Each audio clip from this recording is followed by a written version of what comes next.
Gamification is increasingly shaping modern education, but it works best when grounded in thoughtful, research-based design. In this presentation, we will examine how it influences motivation, achievement, and long-term learning. We will also explore design considerations that ensure gamified instruction is both inclusive and effective.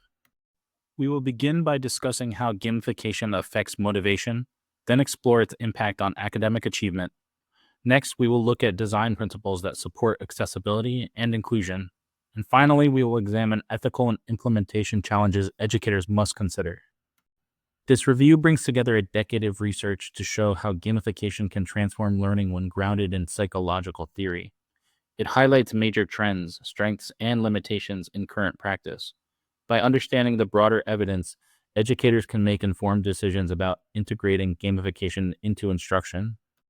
Gamification has evolved from a novelty into a strategic tool for boosting engagement and persistence. Modern approaches draw from cognitive science and motivation theory rather than superficial game elements. Visible progress markers and mastery-based systems help students stay motivated and connected in their learning. The key question is whether gamification can help reduce long-standing achievement gaps. Because students respond differently based on background and learning needs, equitable design is essential. Evidence-based approaches, not anecdotal success, are needed to ensure all learners benefit. These hypotheses outline expected effects of gamification across motivation, achievement, and design. They propose that gamification can improve both intrinsic and extrinsic motivation and may help narrow achievement gaps. They also emphasize the importance of self-determination theory-based design and warn of ethical risks such as privacy concerns and reward overuse. These questions explore how gamification shapes student motivation across different ages and backgrounds. They also highlight the role of strong instructional design and collaboration between educators and technology specialists. Ultimately, they push us to consider how gamification can enhance motivation without sacrificing equity. This set of questions examines whether gamified learning improves measurable academic performance and supports underserved learners. They also compare gamified approaches to traditional methods in terms of mastery and long-term retention, and these questions encourage a deeper look at how gamification affects academic growth overall. These questions focus on designing gamified environments that are accessible and culturally responsive. They stress the need for co-design between educators and technology professionals to avoid issues like over-competition and its extrinsic dependence. Effective design ensures participation is meaningful for all learners.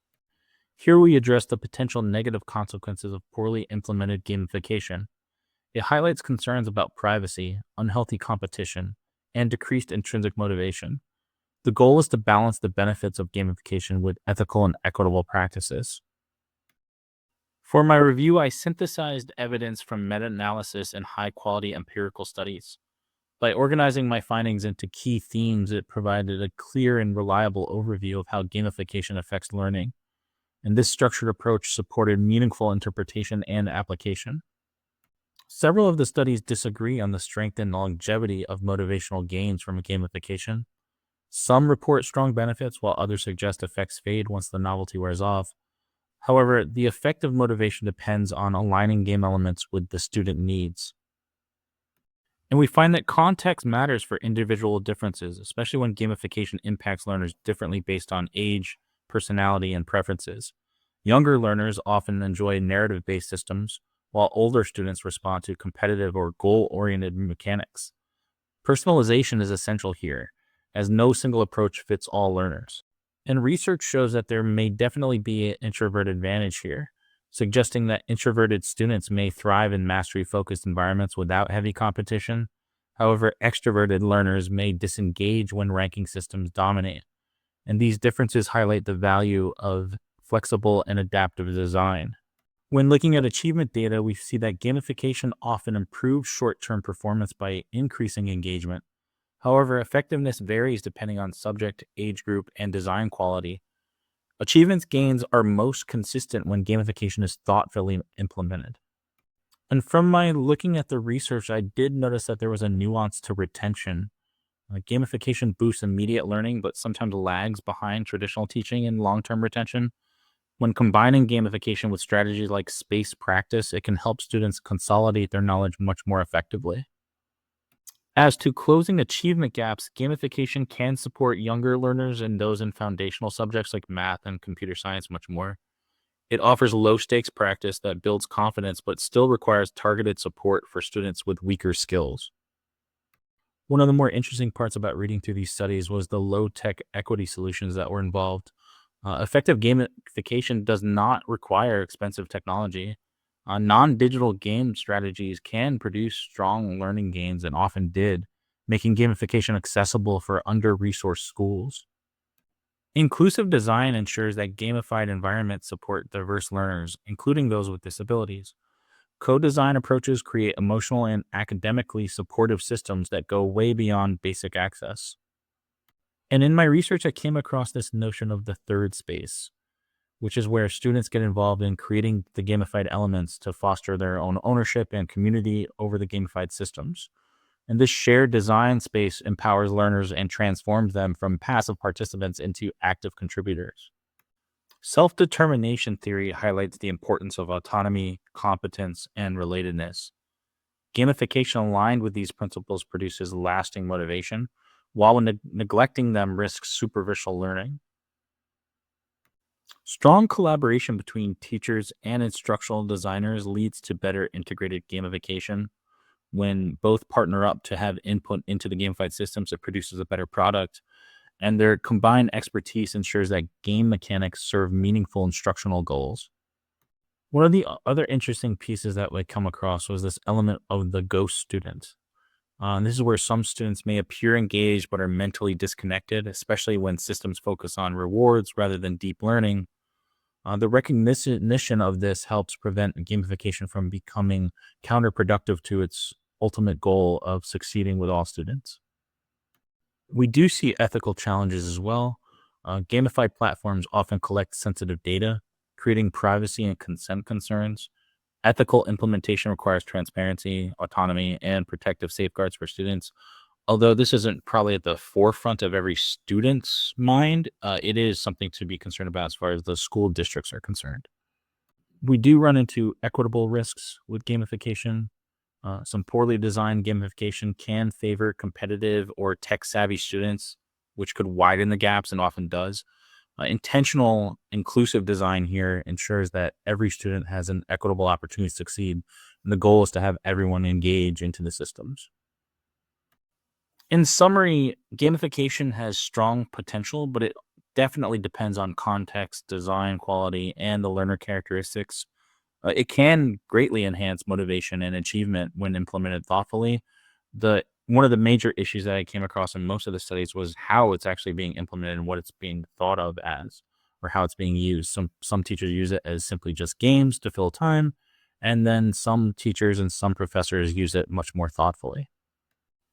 There are several implications I could take away from the studies that I examined. Educators should integrate gamification in ways that personalize learning and avoid unintended consequences. Ed tech developers, especially, should design tools rooted in accessibility, agency, and cultural responsiveness if they want to see better outcomes for the students. As to the future of the research, well, any future work should examine long term outcomes and how diverse identities shape responses to gamification. You need clear ethical guidelines that are also required to protect the learners. I think I said it before earlier in the course that if I had to choose between the option one and option two, I chose to go with option one with the literature review simply because I wanted to learn more about the subject before I ever did my own research. And I can see just from some of the studies, the many studies I looked at, there's not a ton of long term research on the subject. So that would be a great thing to have in the future. And just to wrap it up, the conclusions, the true power of gamification is not in flashy technology or elaborate game mechanics. I mean, that's there. It's definitely a factor because we are becoming more technological. But its value, the deep value of it, lies in its ability to support meaningful learning when it's grounded in strong pedagogy and ethical design. So, by prioritizing psychological well being, inclusivity, accessibility, student agency, then educators can use gamification to actually transform their classrooms into much more supportive and motivating spaces.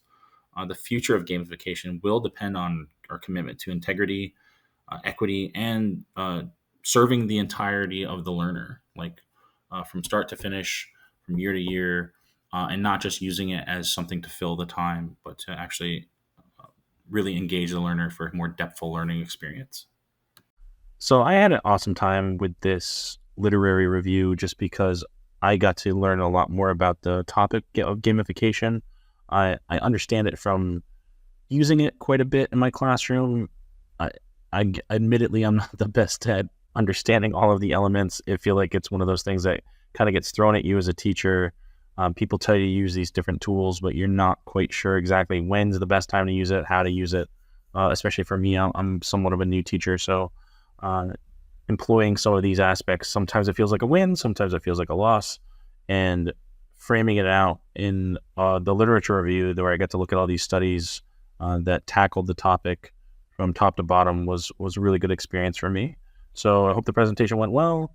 Let me know what you think, and I look forward to looking at all of yours as well.